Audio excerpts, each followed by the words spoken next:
Hello and welcome to the deck tech for Temur Aggro for the Pure versus Legit versus series. This list is very similar to, well, it's almost exactly actually the list that Kibler advocated or advocates because he still likes the deck. I like the deck a lot. And it's a pretty cool deck. It has a fair amount of ramp, but not a whole lot. And it's a 4-3 split between well, they're both Mystics, between Rattleclaw and Elvish. And the reason being is that Rattleclaw makes all the colors that you need, whereas Elvish Mystic only makes green. So if you're trying to cast like a Knuckleblade on turn 2 off of an Elvish Mystic, first of all, you need to cast Elvish Mystic off of either Mana Confluence or Yavimaya Coast, and then you need to have another colored source. So with Mana Confluence, you can have any other non-green colored source. With Yavimaya Coast, you have to have a red source that comes into play untapped. So those are pretty stiff requirements to fill. And half the time you don't even want to be casting Boon Satyr on turn 2 anyways, because you're going to end up wanting to bestow it.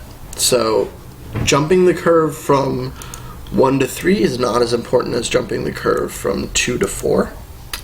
Especially because Knuckleblade is like just as good on 4 because you can cast him and give him haste.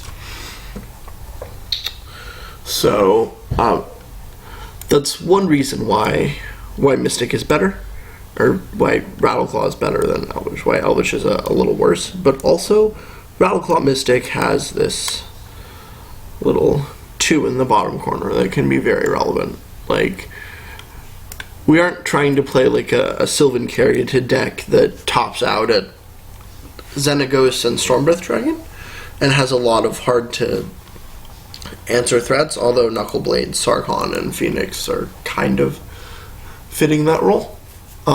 We're trying to beat down really early and really quickly. And so because of that, we want all of our mana dorks to attack. And Rattleclaw Mystic does a very good job of attacking for Mana Dork.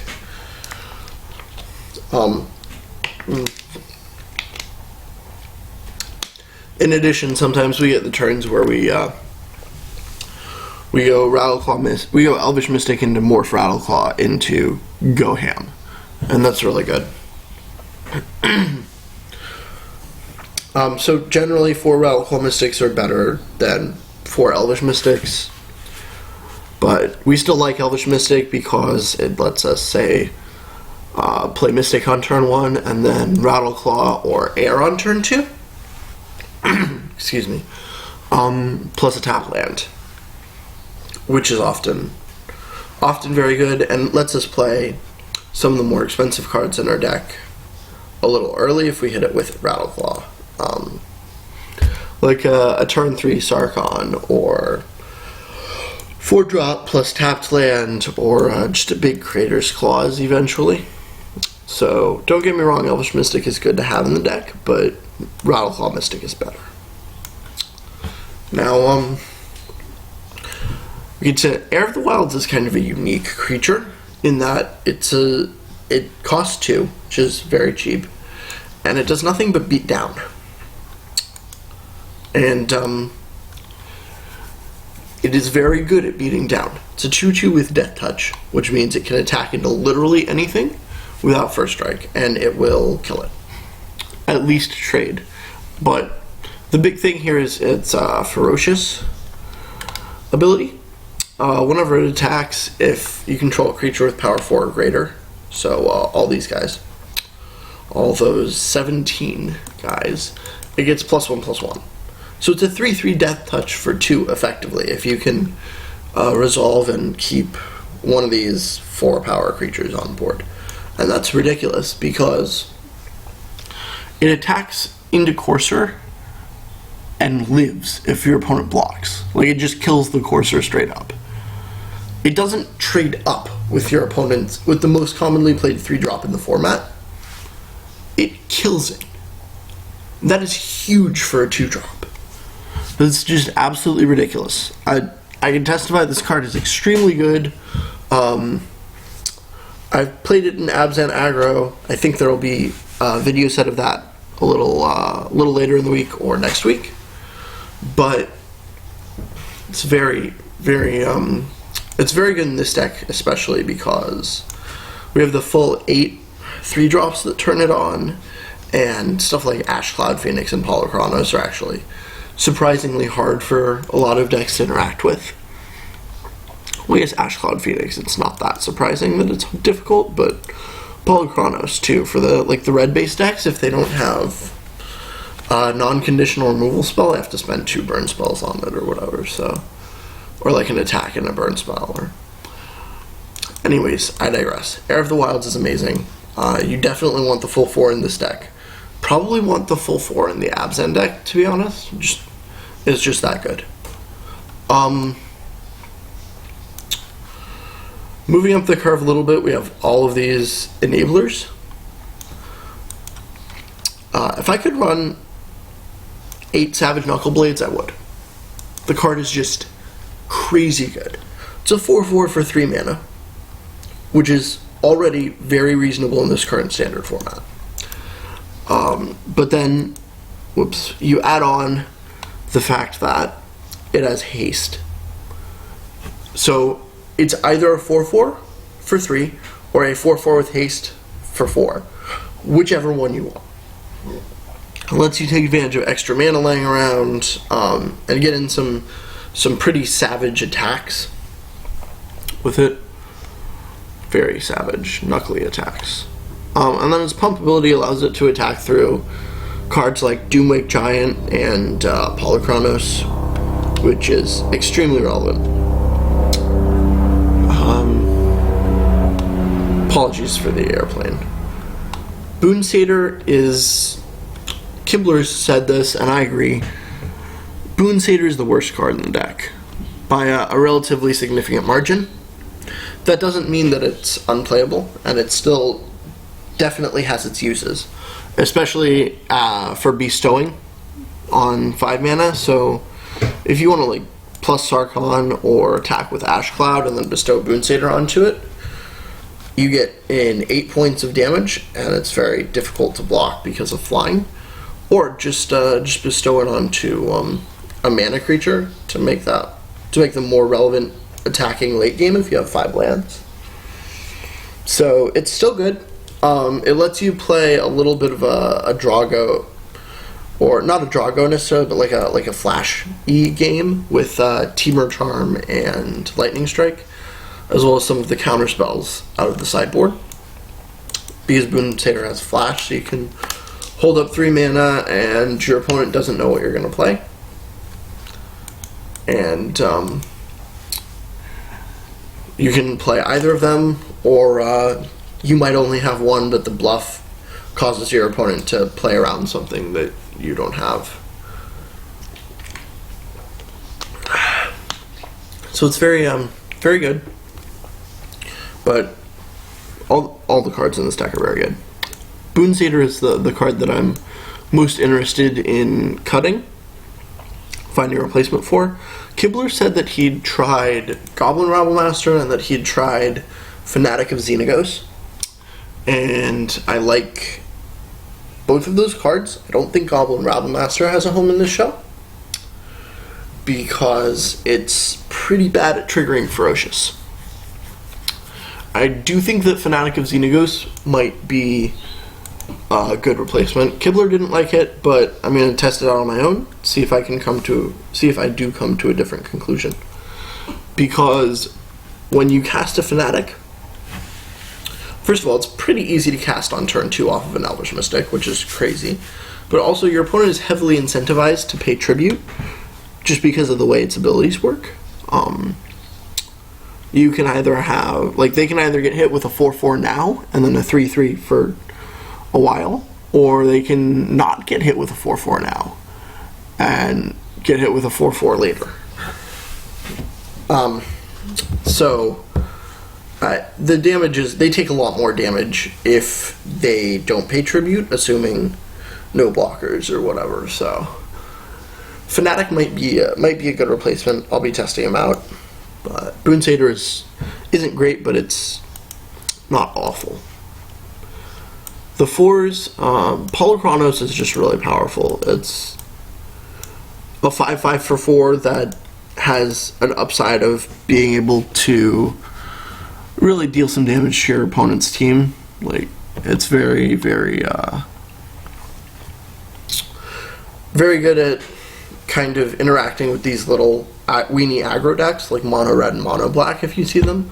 It's also good at dealing with multiple Elvish Mystic draws from the Green Devotion decks that are popping up, all sorts of things.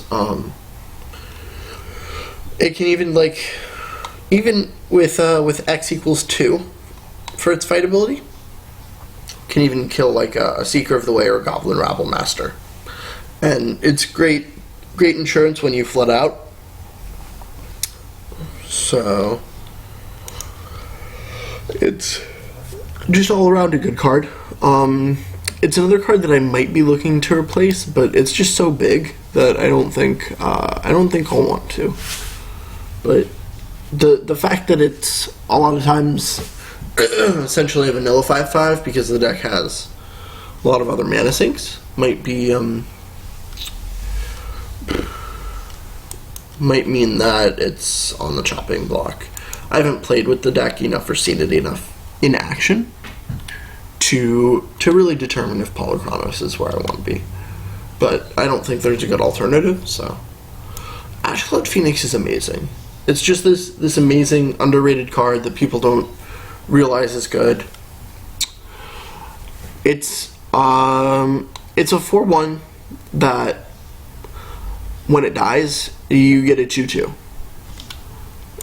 And that's almost worth playing this format alone. The ability to unmorph it and ping your opponents, and you, but you're usually the aggressive deck. So the 2 damage doesn't usually matter that much. But the ability to unmorph it and increase your clock is really huge. If you get to 6 mana and you have this guy, the removal heavy decks like Mardu and Jeskai and Abzan just can't really keep up. They can't deal with it, and they can't really attack into it because it's great at blocking. 4 power kills a lot of things. The exception being Siege Rhino, obviously. But so they need an exile spell like Banishing Light or Utter End or Abzan Charm. But that's a relatively small collection of spells, and you have like Temur Charm to counter it, and post board will have Stubborn Denials. So Phoenix is the real deal. It's a little slow, but it's very, very powerful. Having it in play kind of feels like having an Aetherling in play from Last Standard. It's just that, like, your opponent might be able to delay you long enough and attack through it to kill you, but if the game goes long enough and we're able to achieve parity, Phoenix is just going to take over. Like, there's going to be no stopping it. So you feel, to a certain extent, untouchable in the long game if you have a Phoenix and enough mana to do what you need to do. Sarkhan, he's okay, you know. He's probably the best option for a 1-of at 5 because he can either attack or interact, and he's very good at triggering Ferocious or turning Ferocious on rather, because he becomes indestructible. So something like Murderous Cut doesn't kill him, which is good, and your opponent has to Hero's Downfall him in response to his +1 or on their own turn, which isn't a tremendous liability for them, but sometimes it it can be relevant if they misclick or make some dumb mistake in timing or whatever. But mostly, he's immune to Murderous Cut. And there are a lot of Murderous Cuts floating around because of, I don't remember the guy's name, because of the green-black devotion lists that have been popping up lately. And that's what I'm going to be facing today when I play against Joshua. So, Sarkhan's good. He's very, very powerful. I wouldn't want really more than one or two of him, though, because he's just not, he doesn't fit the goal of the deck very well. Just given that he, like, I would rather be casting these 16 cards most of the time than I would a Sarkhan. But he's definitely good to have access to once in a while. Okay, the burn. And the interaction in general, very good. This is kind of, these 6 cards are fantastic. Lightning Strike is okay. I think it's a necessary evil to handle little creatures cheaply when you don't have Ferocious for Creator's Claws. Or as Creator's Claws 5 through 7. But Creator's Claws is really where it's at. Let me just spell it out for you. If you have Ferocious enabled, you are spending 1 mana to shock a creature your opponent controls, 2 mana to Lightning Strike it, and 4 mana to Fated Conflagration it. And you can just go to the face as well. So this card is fantastic. Like, it's extremely mana efficient, and it's kind of the key to winning a lot of games when you can cast a creature and it in the same turn and just pull it insanely ahead on tempo. So it's very good.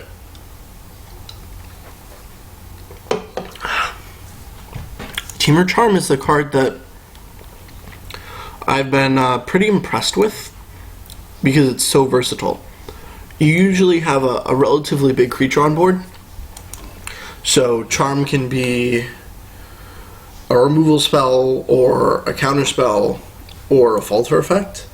And I can tell you, especially as you'll see in these videos, the falter effect, really good.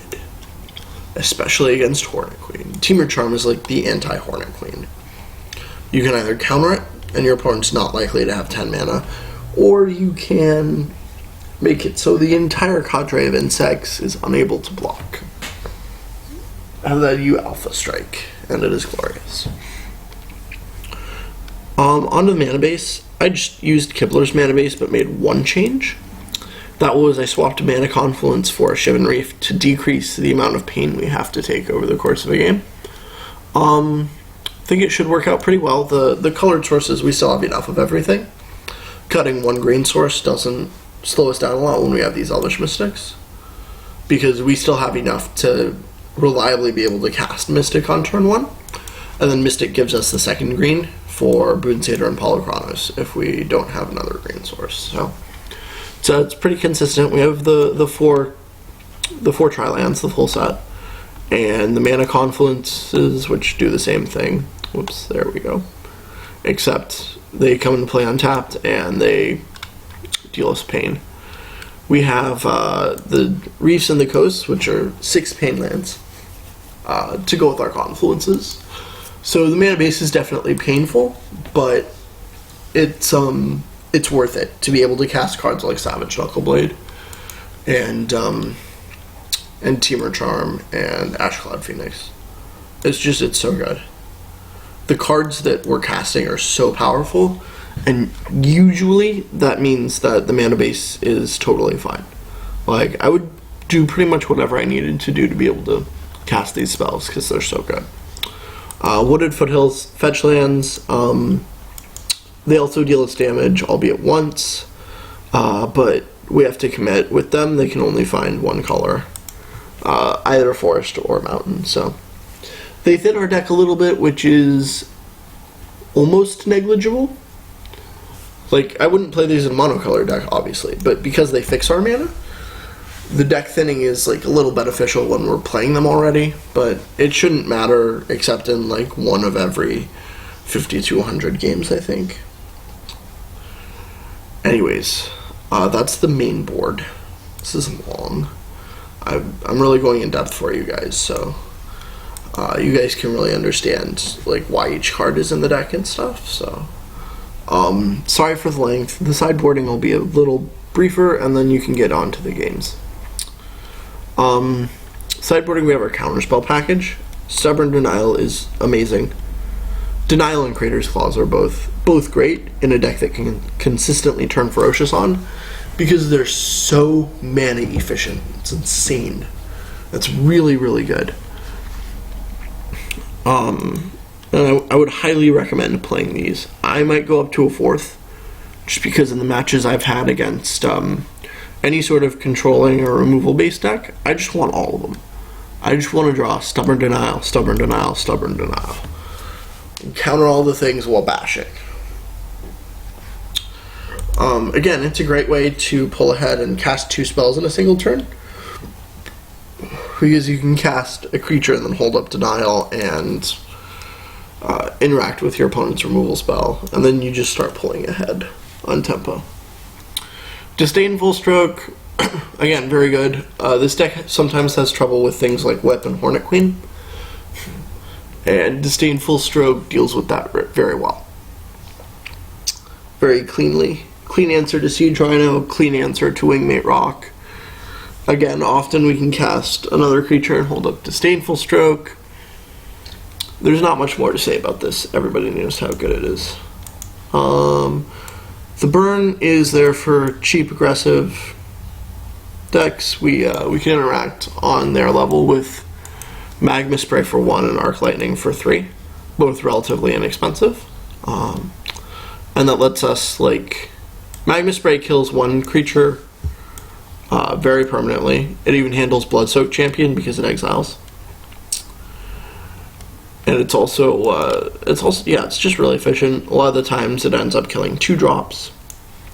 Arc Lightning is also very good because it can kill multiple creatures, or it can kill Goblin Rabble Master and a Goblin token, or like multiple Crone Crusaders. It can kill, and it also just kills Manus Rider and stuff. So it's pretty good. It's not great against cards like Courser and Bramaz, but it's fine against most of the aggressive creatures people play. Hunt the Hunter, pretty self-explanatory. Great way to fight Mana Dorks and Coursers. Very good card. Another way to cast 2 spells in a turn. And then the one-ofs are also pretty sweet. Another Timur Charm for the main, to complement the 2 in the main. Because when the card is good, it's very good against like Green Devotion strategies and such. It's great at interacting on every level with what the deck is trying to do. It's also quite good against like the mirror and all sorts of things. Basically, any deck where your opponent's trying to cast big spells, mostly creature-based spells. Like, I would probably board this in against a control deck just for the counterspell, but I wouldn't be happy about it, and I might not. It depends. Back to Nature is great. Very powerful. You'll see in these videos, it does work. It does a lot of work. It kills multiple enchantment creatures, Courser, Eidolon, Doomwake, as well as handling Whip and Banishing Light and stuff like that in general. So, and Suppression Field. It's a very reliable answer. Instant speed, and a lot of the times we're siding out our Boon Satyrs anyways. Actually, we sideboard out our Boon Satyrs in almost every matchup, just because they're literally the worst card in the deck for pretty much every matchup. So it's just like a one-sided kill multiple dudes kind of thing, and it can have a huge effect on the game. It's often like casting 2 spells in a turn because it kills multiple creatures or multiple permanents. So that's the deck. Thanks for watching. I hope you have kind of an understanding of why the cards went into this deck, what they're for, sometimes how the deck plays out a little bit, but you'll be getting a lot more of how the deck plays out in the videos that are coming up. So thanks for watching and enjoy.